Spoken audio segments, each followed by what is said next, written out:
तो सबसे पहला टॉपिक अपन जो कवर करने वाले हैं वो है this topic we are going to cover. सबसे पहले है माइक्रो कंट्रोलर।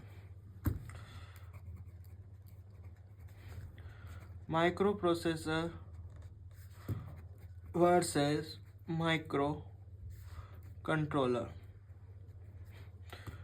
सर सबसे पहले हम बोलेंगे microcontroller is consist of only CPU and we need to add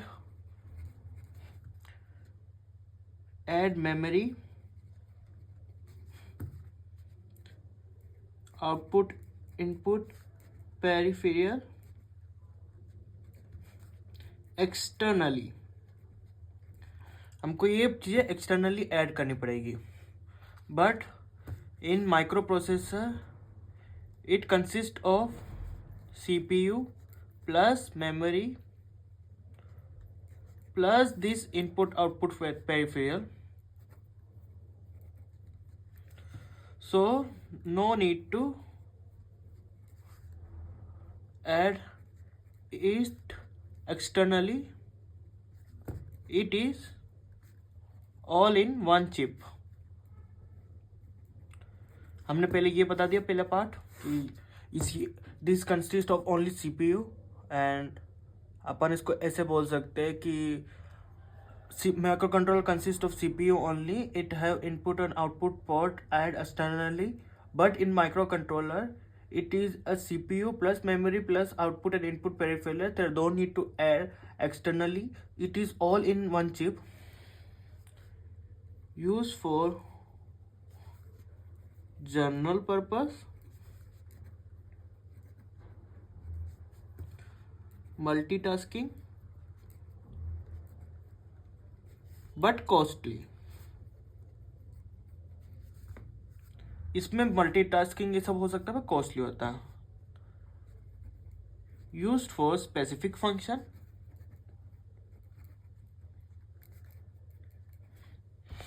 like washing machine,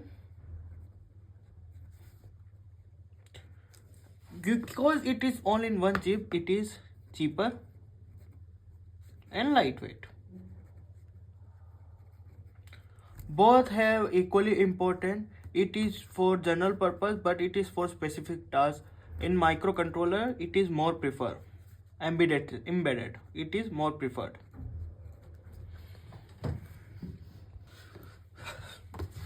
हमारा सेकंड क्वेश्चन है interrupt.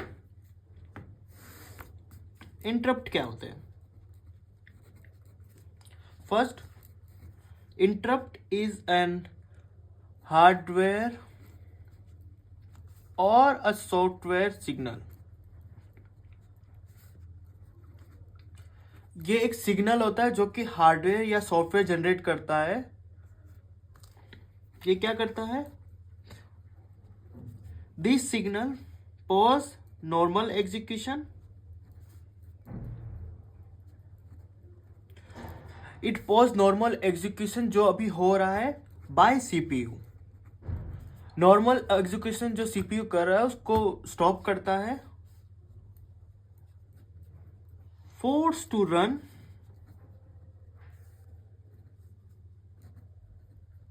Specific service routine,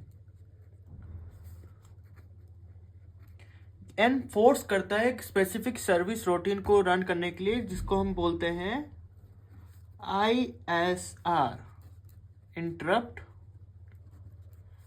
service routine. ये हो गया। ये बेसिकली ये क्या करता है, जो भी अपन काम कर रहे हैं उसको स्टॉप करके जो थोड़ा जो इंपॉर्टेंट होता है, something more important need to attend, उसको रन करता है। ये कहाँ यूज होता है?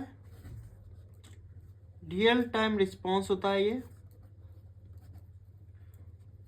रियल टाइम रिस्पॉन्स होता है।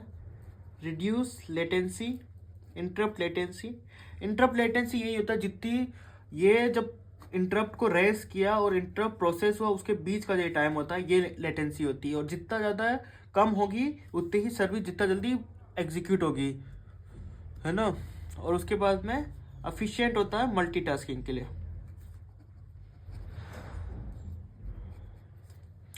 तो इस पे अपन अगर पूछ लिया कि ये क्या होता है इंटरप्ट, व्हाट इज इंटरप्ट, तो हम बोल सकते हैं इंटरप्ट इज अ हार्डवेयर और a software signal which pauses the normal execution which is done by CPU and forced to run a special routine which is called ISR, interrupt service routine. ये processor को basically tell करता है कि please stop what are you doing and do this specific task first. It is used in real time, reduce latency और multitasking. अब अपन करेंगे volatile और नॉन वॉलेटाइल.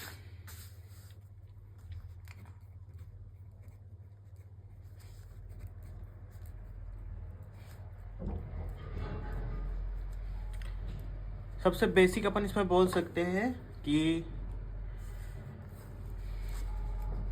हम ये बोल सकते हैं कि वॉलेटाइल फास्ट होती है but lose it data when power of.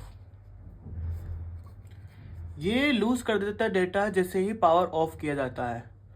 ये टेम्परेरी हो गया, इसके वजह से ऑपरेशन स्टोर करने के लिए यूज होता है. इसका सबसे बेसिक एग्जांपल हमको जो याद रखना है, रैम. ये रैम का होता है, random access memory. Non volatile कैसे है? नॉन वॉलेटाइल मेमोरी वो होती है जो प्रोग्राम डाटा को सेव रखती है विदाउट पावर. तो ये क्या करती है अपन इसको, keep its memory even after power is of. So power of होने के बाद में भी ये डाटा रखती है, परमानेंट होती है, स्टोरेज होती है इसमें. इसके बेसिक एग्जांपल होते हैं read only memory, read only memory, और ये फ्लैश भी बोल सकते हैं, फ्लैश. तो अब ये हो गया. ये अपन को 2 पॉइंट याद रखने हैं कि ये फास्ट होती है पर ये डाटा सेव नहीं करती है, वॉलेटाइल. नॉन वॉलेटाइल वो होती है जो पावर ऑफ होने के बाद में डाटा सेव रखती है. ये परमानेंट होती है, टेम्परेरी होती है, रैम के लिए यूज होती है, रोम और फ्लैश के लिए होती है. सबसे अब ये हो गया अपना तीसरा क्वेश्चन. फोर्थ अपने पास में है फ्लैश एंड EEPROM. ये तो अपन को पता पड़ गया कि ये नॉन वॉलेटाइल होती है. EEPROM, रोम क्या होती है? ये भी नॉन वॉलेटाइल होती है. तो first both are non volatile. और नॉन वॉलेटाइल मतलब permanent, save data even after power is off. ये तो इसका फर्स्ट फीचर हो गया जो कि कॉमन है ना. सेकंड, हम इसमें फ्लैश मेमोरी, इसमें कोई तो डिफरेंस होगा ना.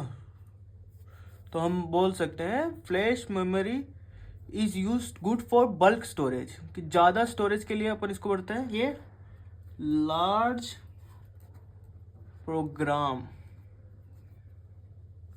स्टोर.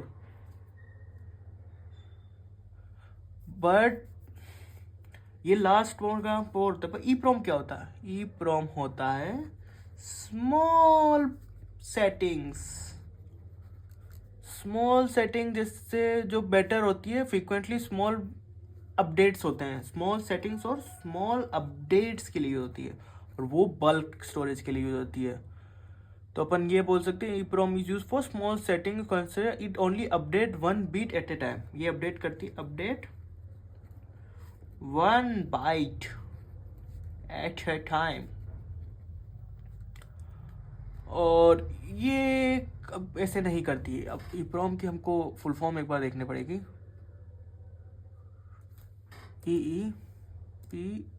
EEPROM.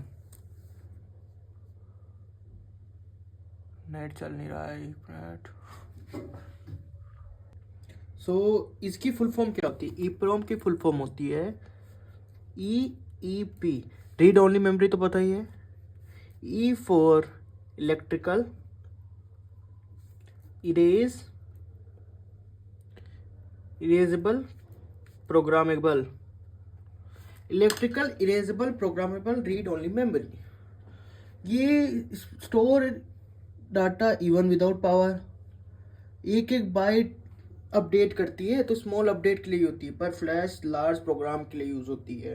ये अपने फर्मवेयर को भी स्टोर करने का काम करती है। सो यार अब अपन पढ़ने जा रहे हैं सबसे इजी वाला कि PWM क्या होता है। मेरा लास्ट क्वेश्चन है इसका टॉपिक का, PWM क्या है। तो PWM मैं बताता हूँ। PWM सबसे पहले stand for pulse width modulation. इसका सबसे बेसिक एग्जांपल देता हूँ। Pulse width modulation it help to control things like fan की स्पीड और लाइट की ब्राइटनेस कंट्रोल करने के लिए यह काम आती है ना। तो अपन स्पीड ऑफ फैन और ब्राइटनेस ऑफ LED। पर ये कैसे करती है? सबसे is simply turn on and off very fast, turn on and off very fast. और इसमें कितनी देर ये हाई पे रही है? The change by changing how long it stay on we can control LED की ब्राइटनेस हो रही है कि कितनी देर ऑन रहने के कारण ये हो सकता है। इसमें सिंपल ये है कि it is use to control things like fan की speed and brightness of light. It switch very fast like on and off, and how long it stay on help us to control things.